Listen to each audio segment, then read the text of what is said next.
Well, welcome to our call. Tuesday again. It's funny how the weeks just, Oh, it's like I wake up and like, oh my God, it's Tuesday again. like COVID is compressing time for us. So the information provided is for educational purposes and is not intended as medical advice or a substitute for medical advice of a physician or other qualified healthcare professional. We do not aim to diagnose, treat, prevent, or cure any illness or disease, and you should always consult a doctor or other healthcare professional for medical advice or information about diagnosis and treatment. And the information presented in this presentation has not been evaluated by the FDA or any other medical body.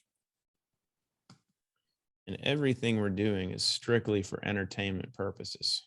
Absolutely. And I'm sorry, I'm not going to give any requests for live transcription, or is that just, what is that live transcription? I think that's when the text just comes on the bottom and people can read it. Okay, fine. Yep. I'll do it this time. Okay, well, hey, good morning, good afternoon, good evening, wherever you are in the world. This is Dr. Dori Narbo, and I'm your host on today's call. For those of you who don't know me, I'm a clinical researcher and an author. And a mom. Yeah, and a mom and a grandmother. Oh my gosh, a grandmother of soon to be 7. Can you believe it? Good Lord. At my age. Yeah. So, well, welcome to our Tuesday call with Clayton Thomas, who is the founder of Root. He has over 25 years of experience in the health and wellness industry. And for the past 16 years, he's focused on detoxification and supplementation formulas. A simple philosophy, cure the cause. Oh, were you going to say something about that? Yeah, I'm not an author. I'm not a mother. You will be an author. You will be an author. I'm going to try to catch up with you and Dr. Christina Rahm and Harry Matadine and put some don't words forget on about paper. Claire. If you search on Claire's name, just like 25 million hits come up.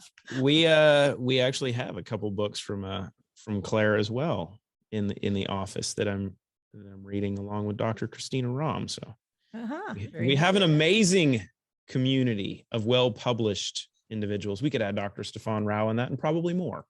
Absolutely. Absolutely. So last week we talked about clean slate. And today we're going to talk about food and heavy metals because a lot of people have been asking about food. So we're just going to do some, we're going to do a helicopter view. And then we'll save more of the science part of it for when we have a Root Science call. So, but first, I'm going to let you, Clayton, recap last week's call. I've put it in some, the comparison so that you can talk about that, because I think it was hard last week to go over the slides that I created because it was separated. Remember? Yeah. Okay. So did you compress and? Yeah. So we're going to do a review and what we were able to do last week is take a little bit of a review on clean slate. And actually, I just posted a video on our YouTube channel, which this review of clean slate will follow as soon as it's finished in editing. But what we got to look at is what the fragments look like under a dark field microscope, under a scanning electron microscope, to get an idea of what, different sizes, different fragment ranges, the porous structure of these amazing little crystals, what they look like, to give you an idea of how they perform in your system.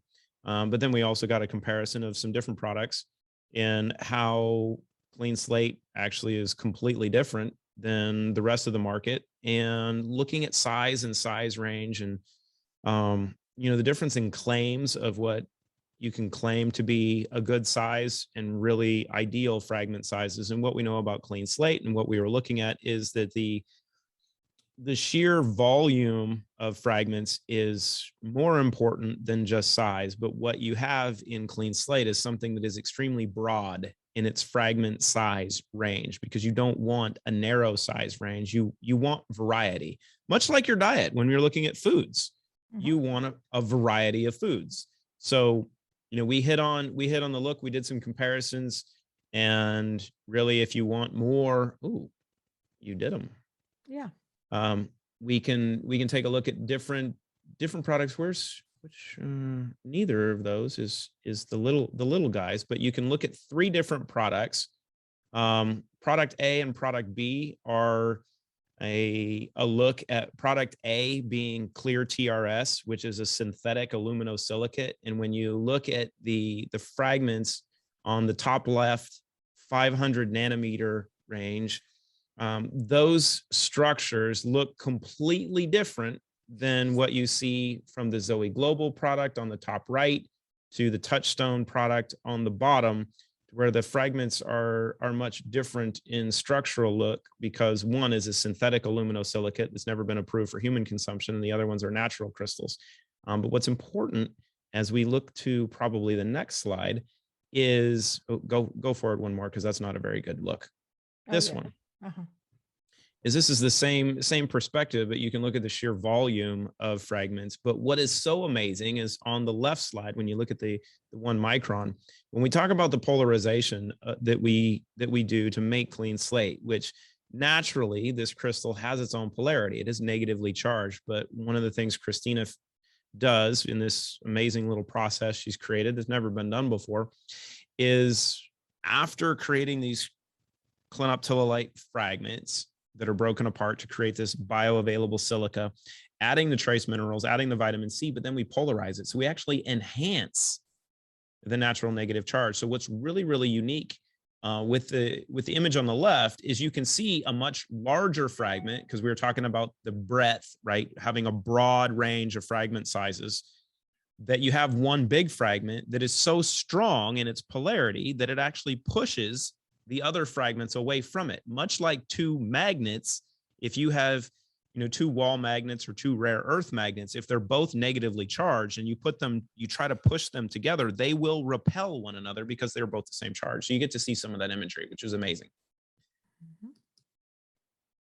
And you get other pictures to get ideas of what some of the liquid looks like on slides and whatnot. Those aren't as important though.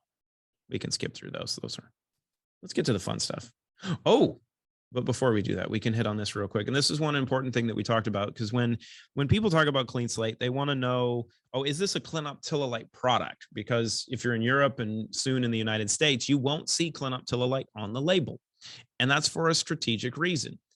One, we start with the purest clinoptilolite available. As you can see on the top of this, where it says high purity, 97% clinoptilolite, up there a little bit. But it's 97% clino, 3% bentonite. But what is most important is when you're processing something and you break it apart, you're then creating whatever its constituents are. And the primary constituent of our clinoptilolite is the most important piece of this entire puzzle. And that is the bioavailable silica. 66.7% of the total content of our raw is silica, which is crucial, because if you look at the research on orthosilicic acid, if you look at the research on bioavailable silica, it is the primary building block of the body, but it's also the orthosilicic acid that provides a lot of the benefits. No one's ever done this before. This is what makes clean slate so unique. And then on the right, you can see one of the letters from some of our research director with our lab that talks about the process. So it's not just me, or it's not just Christina talking about the process. You can see that it's outlined that we use thermal shock and some multiple steps to create these fragments. And so it's unique. There's nothing like clean slate on the market. There's no competition in the zeolite space, because you have the difference of people that are selling poppy flowers, right? Or just throwing poppy flowers, grinding up poppy flowers and saying that they have something special. Or you have a process that takes that poppy flower out of the field and processes it into a substance that sells for like $40,000 a kilo, right? It's the difference between having a process that you make something unique and better, or just taking something, grinding it up and throwing it in water and saying that you have something special. So Okay. Let's talk food. Let's talk about food. So, a couple weeks ago, we talked about barium and going over that the most foods contain a little bit of barium. So to segue from that, well, what about other metals in your food? Where do we start? And We're going to What start with, foods don't have metals and toxins in them? well, that's a great question, because almost everything has, I mean, you're not going to get away from it, because, we have the, if we go down to the root cause of a lot of things, we're going to talk about that too, which is the glyphosate, right? So, Yep. so we'll start with cadmium. Everybody knows about cadmium. We've done videos on this before, where we've done more of a deep dive on that. So it is a heavy metal found in the environment. Environmental is an environmental contaminant, both in nature. It occurs in industrial, agricultural sources, but the majority of cadmium actually comes from zinc refining processes, and it is actually a byproduct of zinc. So foodstuffs that are the main source of cadmium exposure, for example, for the non-smoking population. But interesting, like Europeans, of course, we are the biggest consumers of chocolate in the world, and there's cadmium there. So of course we know it's in your breakfast cereal. It's in If your you eat that, which is loaded with glyphosate. Yes, exactly. Well, I don't eat that. So vegetables, wild mushrooms. I couldn't believe it. Wild mushrooms, nuts, your oil seeds, your starchy roots, and potatoes, and some meat products as well. Because what you're hitting on is the fact that while you want your fruits and your vegetables to be toxin free, what you have to understand is that the air, water, and soil that grows them is all polluted, and these plants are one of their mechanisms is to remediate the environment, and that remediation ends up in us. So, and I don't know if you can see much behind me today, but we've started the green tower. We are going to have the tower of power of growing produce in the podcast room. Oh, cool. It's naked right now, but here shortly, hopefully we'll see sprouts, and we will have a whole different line of produce to go along with the greens. Speaking of greens, if you notice on this slide, that brownish greenish goo is not brown meat, but the digestive organs. People that eat this so-called brown meat are exposed to very high levels of cadmium. So all the crab lovers out there. All the crab, but also for the escargot fans. I had escargot. I had escargot the first time when I was in Hong Kong, and I got the snail out and I ate the whole thing, and I was like, that tastes like poo. And then I watched the person that was with me, and he bit off the brown stuff and didn't eat that. I was like, oh, I just did eat poo. I'm not doing that again. And after I stopped doing that for the rest of my my appetizer, I found that they tasted pretty good with garlic and butter. But don't eat the poo. When you're eating cows, you don't eat the bad stuff. Are we going to have to take that part out? Of course not. That is not inappropriate. It is actually factual to go along with. I've never heard that. Well, don't try it. Okay, I'm going to look it up.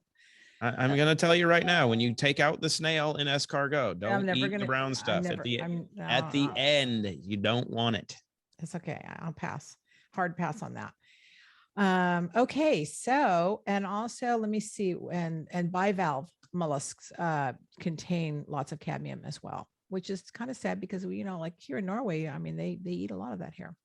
And we have amazing, it's kind of interesting when you talk cadmium and you go back to zinc, right? Is we love a lot of the seafood because of the like oysters that you have on the right side. We love oysters because of their zinc content. And it's funny that in processing, of zinc, you get the cadmium. And in nature, you have sources of food that you like to eat because of their zinc content, but they also have cadmium. Well, and then let's not forget about the microplastics. Oh, you're just going to get depressing now. Okay. And we get into the baddest boy of them all. Here are the big buddies, the big fish. Okay. So this is all about mercury. Mercury is considered to be highly toxic heavy metal, highly volatile. It's, present in the air. It's in the air we breathe. It's in our lungs. We absorb it through our skin. It's the most dangerous form of exposure for mercury is to inhale mercury. So it accumulates in our body for a very long time. And mercury is one of those heavy metals that should not be present in the food chain whatsoever. and it is not a natural element in food. So what you're saying is there is zero safe amount of mercury. No, I mean, Yet I mean, it's the worst neurotoxin known to man. The only thing more deadly is dioxin. And if we're excluding the radioactive isotopes, because they're not fair, because they make you glow, second most deadly chemical known to man. And one industry, we'll call it dentistry, has been putting 52% of these amalgams in people's mouths for a long time. And when we look at food sources, what's really important is what Dory's showing is the large predatory fish, right? You have the tuna, which we love, ahi. I live now in Nashville, so we have grouper, coming out of the Gulf, which is, I love halibut when I'm on the West Coast, but here in the South, we get grouper. So you have these large predatory fish that are known to be loaded in mercury. We don't eat shark, we don't eat dolphin, because we know they're low. Well, one, dolphin are like us, so it'd be terrible if you eat dolphin. You're a bad person if you eat dolphin. But sharks, we don't eat them. And a lot of the large predatory fish, we know that they're loaded with mercury. But why? It's the issue of biomagnification. And what that means is that the mercury gets into the water supply, due to industry. And what's really, really crucial to understand with mercury is it doesn't have a half-life. It doesn't go away. It's one of those forever chemicals, as it's known, that if it's in the environment, unless it's getting into something, it doesn't go away. So when you have, and Dory and I have talked about this before with the fjords in Norway that you'd think would be pristine clean because there's nothing around them, but they're loaded with mercury, because you have different industries over the last few hundred years or few thousand years that have put massive amounts of mercury into the environment. It's in the air, right? It's in the clouds. So when it rains, it's dropping more mercury into the water, or it's already in the oceans. And it's the plankton, right, that initially will absorb that mercury. Plankton are consumed by small fish are consumed by medium fish, sometimes the krill and the small fish. The krill, the plankton are consumed by larger fish like whales or predatory fish.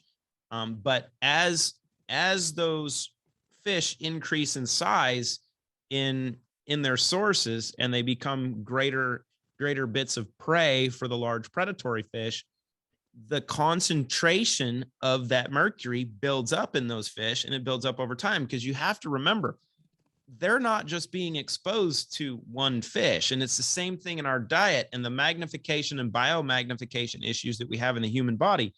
You're not just exposed to a little bit of mercury one time. This is consistent. It's persistent. It's every day of your freaking life that you're exposed to this stuff. And that is also why it's important to daily do what you can to remove this stuff. That was a good rant, as Dory ran off because she knew I was going to talk for a while on mercury. I could have got some more water for that. It was good. It was great. And very much to the point. I mean, we are basically, I always say, we're the biggest parasite, creating a lot of this, because this is generated by human activity. We need to mute somebody. Oh, I got it. Okay. Well, and when you talk about parasites, it leads into an interesting conversation of what's going on in the world right now, right? We are parasitic, and I don't think as a nature as humans we're parasitic, but there are, I don't know if they're a species or there's a different group that is very parasitic, and that's why they hate ivermectin, right? Because we're taking that out. Oh, come on. We're taking that out. Red flag it, Claire. But you have the issues of environmental exposure. You get mercury, and now you have lead. And isn't it so terrible that grapes have a lot of lead in it? And the baby food, unbelievable. The baby food. I mean, lead enters the body through vegetables, meats, and fruits, and seafood, and oh, hello, wine. Look at that. And it's red wine. So, yeah. And also tobacco is another source as well. Yeah. But what's also really important to understand, did I cut you off, or do you have more to go over on that? So what's really crucial to understand, especially in today's environment, when looking at lead and understanding lead toxicity, is what does lead do? right? Lead's a neurotoxin, right? Much like mercury.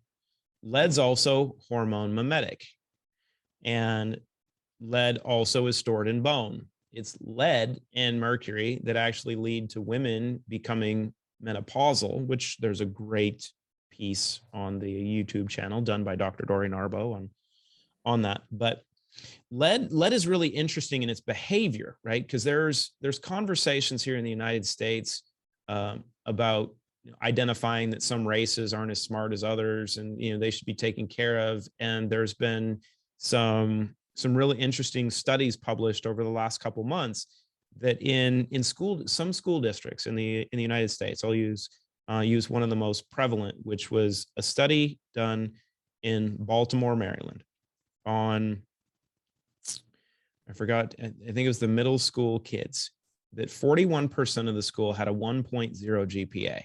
And what that means is here in the United States, in most schools, it's on a 4.0 scale, right? So if you have a 1.0, you are failing.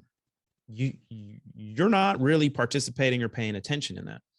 And it was alluded to that the school district, these kids, which skew darker in melanin, are not as smart. Well, the interesting part that you get into with lead is this: lead toxicity in humans is shown to decrease IQ, increase rates of unwed mothership, and increase rates of violent crime. And if you overlay those symptoms along with areas in the United States, which I've done the research on the United States, I haven't looked at globally, but if you look at the areas of the United States where have the highest rates of lead in the environment, in the soil, whether it's from lead pipes that are still putting lead into the water supply, whether it's from lead paint, whether it's from leaded gasoline that's been in the environment, these areas, places like Chicago, Detroit, Washington, D.C., Atlanta, Charlotte, are also the highest rates of unwed mothership, violent crime, and lower IQ. It's environmental. These are the things that you have to pay attention to. Little factors that you think are just part of life and say, oh, well, this area of the country is not as smart, or this area of the country has these health issues. You have to understand why. It's what's in the food, it's what's in the soil, it's what's in the air, it's what's in the water that is poisoning us, and sometimes has a greater effect on different populations of people that, as these magnify in your system, create chaos. So when you look at these, you have to really start drawing some conclusions and do a little research, or read more for yourself, or watch more of the YouTube videos that we have on the Root Brand YouTube channel that Dory has so amazingly done and Claire has edited, that give you more insight into this. And we actually we've done a video on lead specifically. Mm-hmm. Mm-hmm. And I remember one time you actually talked about because lead, remember back in the day, well, you're too young to remember this because you probably weren't even driving when I was driving, but anyway. Get the lead out. Yeah. So we used to, get leaded gas, we wanted that lead gas to get the NOx out. Right. Yep. And when they actually came up with lead, they knew the scientists knew that this was a toxin, but they did it anyways. And it became the atmosphere became so polluted they had to stop. And then this is when the EPA got started, and so then lead pretty much it went away. But I see they still have there's lead additives and things like that because some people are still with the older cars and things like that. But anyways, but you had mentioned about this, because it comes down, it's in the soil. You're never going to get rid of it. So right. When it's hot, right, and the kids are go out there and playing, and they're kicking up they're playing in the dirt, and they're kicking this lead up. It's they're becoming contaminated again.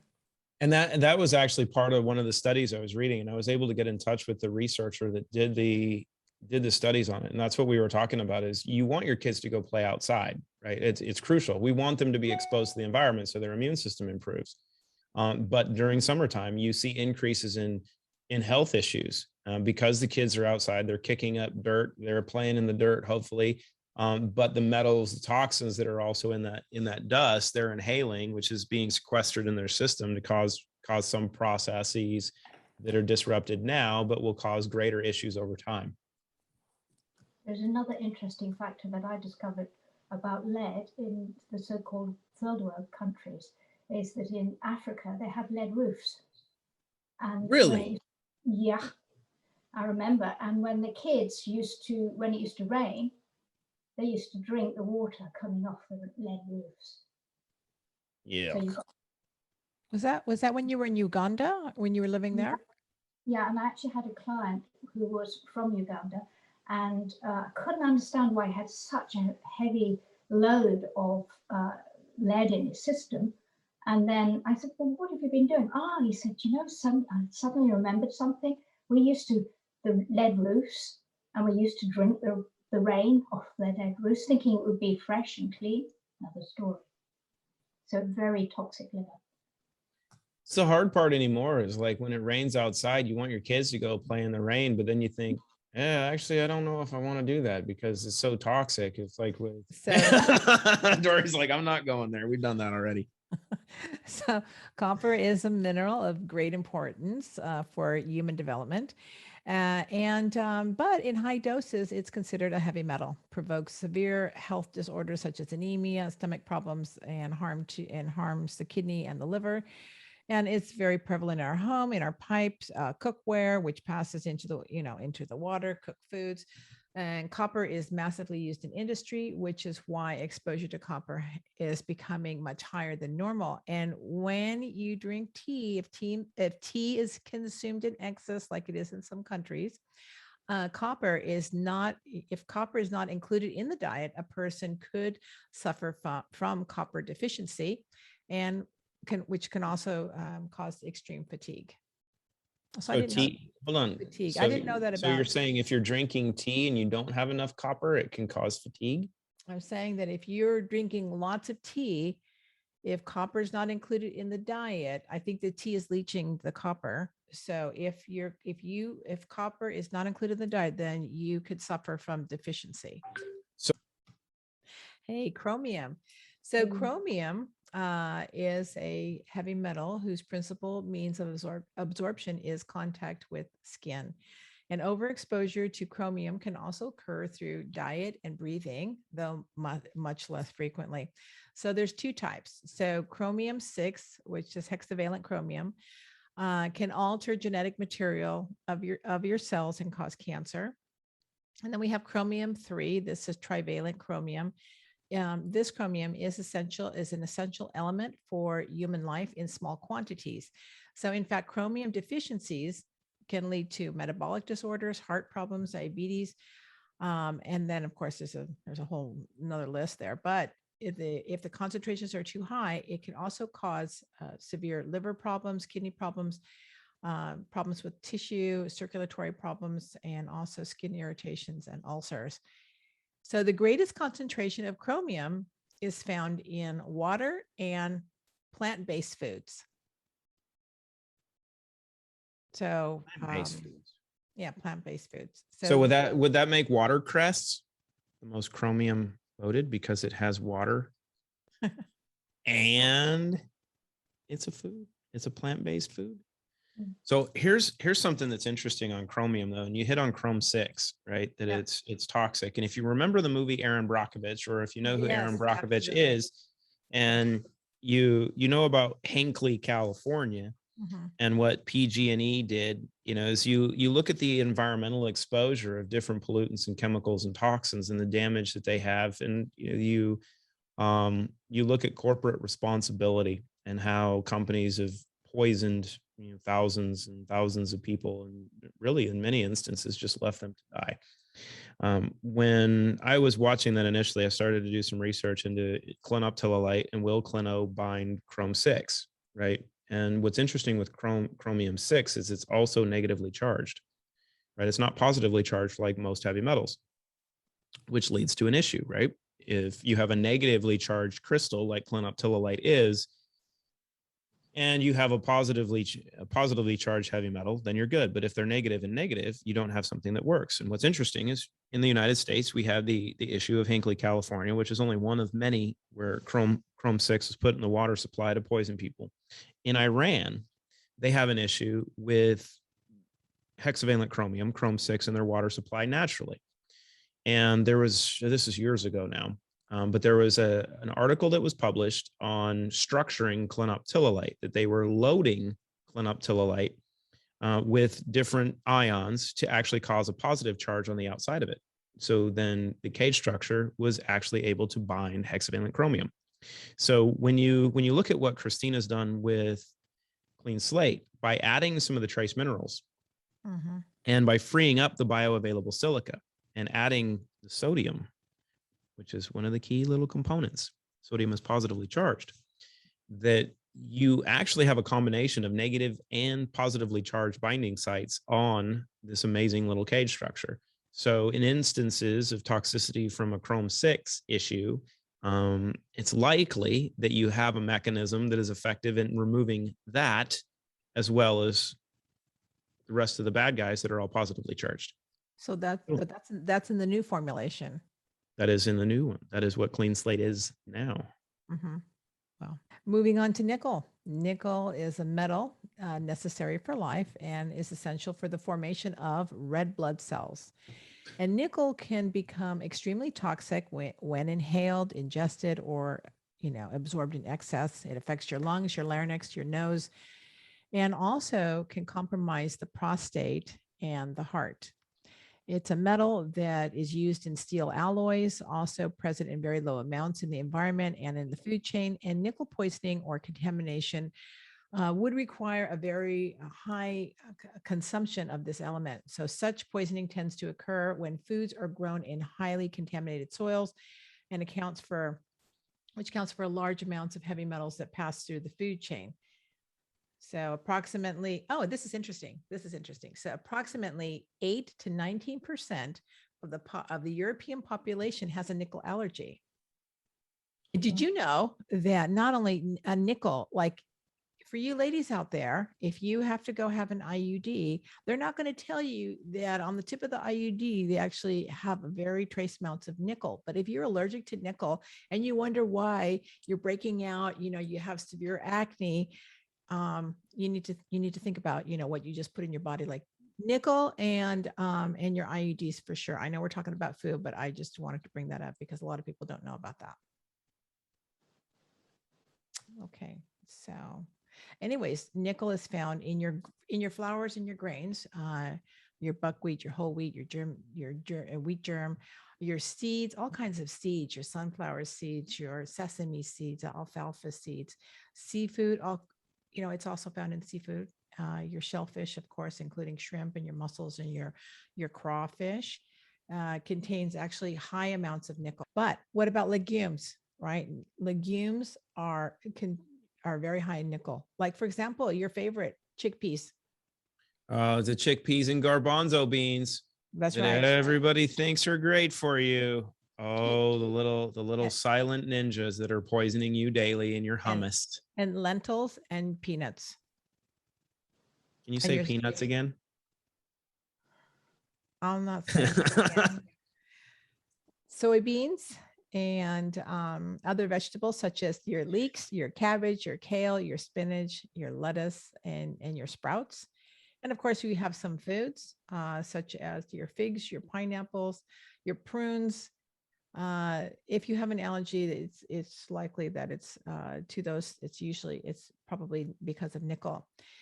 And of course, chocolate is on the list too, which, well, I haven't had chocolate since December, so I've been really good. But this is funny. So, okay, I have to digress a little bit because in Norway, we have these like big, like platters. I call them platters of chocolate, right? And the Toblerone bars and everything and the crazy stuff. Oh gosh, they're so good, right? But this one is really good, and it's called Walter Mandler's. It's like it has almonds in it with a little bit of salt and sugar, and it's just so incredible, right? But when I get started on that, I can't stop. I have to just eat the whole thing. I start taking one little piece of row of three, and then I think, I could take two. It's not so bad, and then pretty soon you got the whole thing. The whole thing is gone. So I was telling Kurt how proud I was of myself that I hadn't had chocolate all, like for like, what has it been, Kurt? Like almost a year, like, 3/4 of a year, like since December, right? Because because of the clinic in Texas, I was going to send them chocolate because they love this chocolate, right? So I bought 8 bars, one for each one of them. But you know what? I ate all of them. I ate all of them. I said, I'm so sorry. I'm so sorry. I can't send you the chocolate because I ate them all. They were so angry. It's like, I'm sorry, there's a shortage of chocolate bars this year. So yesterday when I was at the store, I bought a little chocolate bar, but it wasn't a platter. It was just a little tiny bar. And Kurt said to me, well, what were you just saying? How proud you were of eating of of the chocolate? I go, yeah, but this is just a little one. That's It's right. not a full Everything in platter. moderation. Exactly. Yeah, it's the fun part of lifestyle, right? And I think this alludes to Jenna and Lori were just making the comment in the questions about, well, what foods can you eat? And what's so crucial and important to understand is, one, I don't think we're made to really limit our diet per se, but what you have to be is aware of your environment. And I mean, I'm really the worst person to discuss, I'll say diet and lifestyle when questioned, because I have nutritionists ask me a question all the time. It's like, oh, well, what diet do you follow? The corn dog diet. Yeah, it's like I'm on a seafood diet. They're like, what is that? I'm like, if I see food and I like it, I'm probably going to eat it. It's like I'm an O by blood type, so I know that I need meat, fat, and veggies. But my wife loves to cook, and if she makes it, I'm probably going to eat it. And there's a lot of stuff she makes that I shouldn't be eating.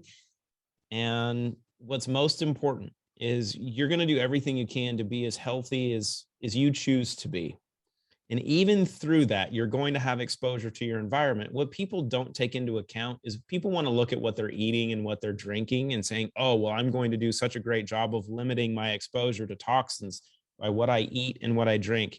Not really thinking about that the number one issue of exposure to environmental toxins is actually the air you're breathing. The 30 cubic meters of air that you breathe every single day is the single largest exposure to environmental toxins. So what are you going to do? Wear a mask? Oh, we know that's an utter failure. So it's not a matter of saying, oh, I'm going to restrict not eating these things. It's a matter of understanding that, hey, if I eat these things, I'm going to be exposed to these toxins. So then being proactive about knowing what you can do with it. Hence, we have Clean Slate. Exactly. Well, I mean, I think we're just creating an awareness to just let you know because a lot of people don't really know. Yes. Like for example, okay, well, everyone's heard about it on the news, but arsenic in all its forms in the food can be found in seafood, in rice cereal, mushrooms, poultry, many foods, and even, fruit juices all contain arsenic. Yep. It's been all over the news. It's FDA's, called to here, this one here we talked about, because we did a whole thing on this as well, in the baby food, not just, there's arsenic, lead, cadmium, and mercury all in the baby food. So maybe that's the alternative. But the thing is that, why we need to bring awareness about it is because babies' brains are developing. I mean, they're very sensitive to injury caused by these toxic chemicals and these neurotoxins, right? And because their size, they're developing organs, they actually absorb more heavy metals than adults do. And including, for example, fluoride, right? In fact, remember, fluoride increases the absorption of lead into the body by 6-fold. And they put fluoride in the water. There was an article this morning. I don't know who posted it, but I made comment on it this morning that in the UK, they're talking about adding more fluoride into the water to protect people's teeth. Oh, they already added into the milk. So yeah, and it's already there. And it's in the milk already in the UK. We did a talk on that too. We have a whole video on fluoride. It's really good. It is really good, and fluoride's really bad. And you look at the calcification of the pineal gland and what comes from that. And then we get to the baddest boy of the last 50 years. Mercury is the worst of them all. This one, ladies and gentlemen, is an active genocide, and actually is causing an extinction event if we don't make changes. And that is not a joke. There's also a video, a very good interview with Dr. Don Huber on the YouTube channel. And if you haven't subscribed to the YouTube channel already, you should. And we also did a very good video on this subject as well. On this as well. And if you think, and Lori made a post about, oh, I'm allergic to so much that she's eating. This just in, if you have allergies to a lot of foods, now granted, based on your blood type and such, you'll have insensitivities and to specific foods. Like I'm not supposed to eat potatoes. We don't like potatoes. There's a bunch of things that we don't like, or that your body doesn't need based on your blood type. But if you have a lot of allergies, or you think you're gluten intolerant, your issue is not gluten. The issue is glyphosate. And it's pervasive and it's everywhere, and you can't get away from it. Well, and then this is why I always say, like, I know you guys are probably wondering, like, okay, yeah, exactly. What can I eat? Right. But again, just to bring awareness, like support your organic farmers, those that are, that have remediated the soil and stuff like that.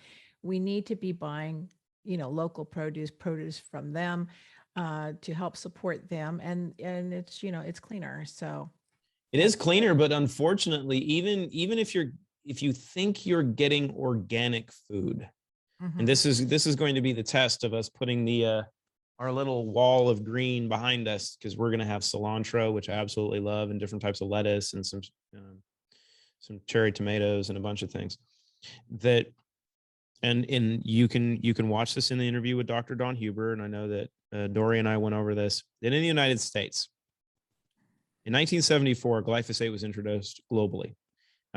They've started to cut back on its use in Europe because they know it kills people. Oh, no, not really. Oh, I know they're talking about it. I said they started to. I'm saying they're not being effective, as we said, until December of 2022. But what's important to understand is that in the United States, 95% of the farmland in this country is already loaded with glyphosate. It doesn't matter if you're organic farming or not, because glyphosate's water soluble. So as it's been used over the last 50 years, when it's sprayed on crops, or if it's been sprayed in the past, which it has been on every bit of farmland in this country, the other 5% is grassland up in South Dakota, where the deer and the antelope range, which we don't farm on because it's where the deer and the antelope range. But the buffalo, you can't forget the buffalo. But the problem is this glyphosate's in not only in the soil, not only in the water supply, but it's also in the stratosphere. It's in the air because of how the recirculation of water goes in our environment. It's everywhere. So even if you have organic crops being grown, if you haven't completely remediated the soil, and if you haven't completely remediated the air, you're still getting glyphosate. You're still getting, right? So the key is trying to limit your exposure on a macro scale as much as possible, but then also doing the things that you can do to clean up your gut, to help heal your gut, like Restore. And one of the things with glyphosate is it shuts off your ability to produce dopamine and serotonin. So why is that important? Because we kind of need them. It shuts off neurotransmission, turns you into a freaking drone. So how do we fix that? Well, you add a little zero into the mix. There's strategery in all of this. So what about cooking with clean slate? Cooking with clean slate. And actually, when you go back to the arsenic conversation of rice, and this has been one area that I actually tested this, and I've had a bunch of people test this. If you like rice, and in many countries, rice is a staple of the diet, right? If you look all throughout every part of Asia, from China to Malaysia, Singapore, Hong Kong, Taiwan, Japan, Korea, Hawaii. I love locomoco when I'm in Hawaii. It's about the only time I'd eat rice. But rice is loaded with arsenic. So if you're going to cook rice, if you take a little clean slate and you put 5 drops of clean slate in with your water when you're making rice, you'll find that your white rice has a different texture. It'll be brighter in color, and it'll taste better. It'll taste like rice used to taste like. So there's unique opportunities. If you love drinking red wine, which I do from time to time, there's a lot of glyphosate as well as other metals, as we saw in red wine. Well, put a couple drops of Clean Slate in your red wine, and buying the glyphosate, buying some of the sulfites, you'll actually open up the notes, you can say the floral notes and the fruit notes of a red wine. You can take a really inexpensive red wine and it will taste expensive. But you want to know what's really crazy and terrible about the environment. And for those of us who like wine, expensive red wines, like the $50 plus bottles of red wine now, there's a little secret that the soil and the environment is not what it used to be. So the quality of nutrients that are going into the grapes, not what it used to be. So what's really interesting is one of the largest consumed extracts in the world is actually resveratrol and red grape extract, grapeseed extract. You know where it's used? The wine industry for expensive wines as a flavoring agent to put the flavor, to mask the flavor of expensive red wines, to get them to taste like they used to, because the nutrient profile is no longer there in the grapes. So it's quite interesting. You can spend a lot of money on a really expensive wine and actually get trash. But if you take an okay bottle of wine, put some Clean Slate in it, it'll taste like $50. Food for thought. Clever. And we got aluminum. And you just think of the amount of aluminum exposure people have. Like, when you barbecue, or when we used to barbecue and you put corn and everything in aluminum foil and you throw it on the grill, you don't think about what you're being exposed to. And like the cans, the funniest thing happened over the weekend. Christina had her cousin come into town, and we had a fire outside, and Christina was making the comment about cleaning. We need to clean the fireplace because we had an outdoor fireplace. And she's like, we need to clean the chimney. And I said, great, we can get some, some of the, what do they call it? The fire logs that you can use to clean out a chimney. Right. And her cousin was like, oh no, actually you don't need to do that. You can take a Coke can after you drink a can of Coke and just throw the Coke cans in the fireplace, because the phosphoric acid will actually off gas from the Coke cans in the fire and actually clean out the fireplace. And I was like, hold on. What? So Really? no. And then he's like, oh yeah, we do this all the time. I'm like, okay, this is country living 101 here. It's like, so what you're saying is, after you drink that, where that phosphoric acid is going through your entire system, you take the leftovers to clean the chimney. I'm like, this is not a good trade. What do they throw it on an open flame? Yeah, you throw the cans in your fireplace. Like if you have an outdoor fireplace, the off gassing of the phosphoric acid from the Coke, from the substance itself that's in the Coke cans, when it's heated, the off gassing of the phosphoric acid will actually will clean out the creosote. So if you have the creosote sweeping log, the phosphoric acid of Coke cans will actually clean out a fireplace. He's like, oh yeah, we do that all the time when we're drinking Coke outside. We just throw the cans in the fireplace. I'm like, and you're creating a massive amount of aluminum off gassing into the environment too. Wow. That's great. So you really have to think of your exposure. And I know you're probably going to want to block this, but when we look at the aluminum, nano aluminum is one thing that's being injected into people, along with the graphene and such, but we won't hit on aluminum too much. Let's go over the other stuff. Oh gosh, I got to write that down. Don't write it down. Just leave it in there. It's all good. Okay. So yes, the heavy metal enhancer is actually fluoride. So that's something else to think about. So when you really think of the toxicity and you start to look at this, you go, hold on, they added that to our water supply. They inject us with it. We're exposed to the other heavy metals. It's like there's been a plan to keep us toxic or make us toxic for a long time. It's really horrible. And when you start relating that to the other issues we've had, but also now with where we are in time, with a focus on functioning better and functioning optimally, this should help you understand that the most important thing you can do is get this stuff out. Mm-hmm. So like we said already, that it's already in the milk And then the water is coming in the water to the toothpaste. Oh, well, here, fluoride increases lead sixfold. Well, at least it's only sixfold. You know, that's not so bad. I mean, if it was like 10, that'd be insane. But 6, you can live with making it 6 times worse than it already is. Of course, in the dental products. And here in Norway, they actually, want you to give fluoride tablets to your children. Oh my Lord. Yeah, like it's I think there was, I think Aria, what did Kirsten, I think, I don't know if she's on the line, but I think like as early as 3 years old, start giving them fluoride tablets. It happened in the UK as well. So many dental products. And of course you have your processed foods and beverages with fluoride in it as well.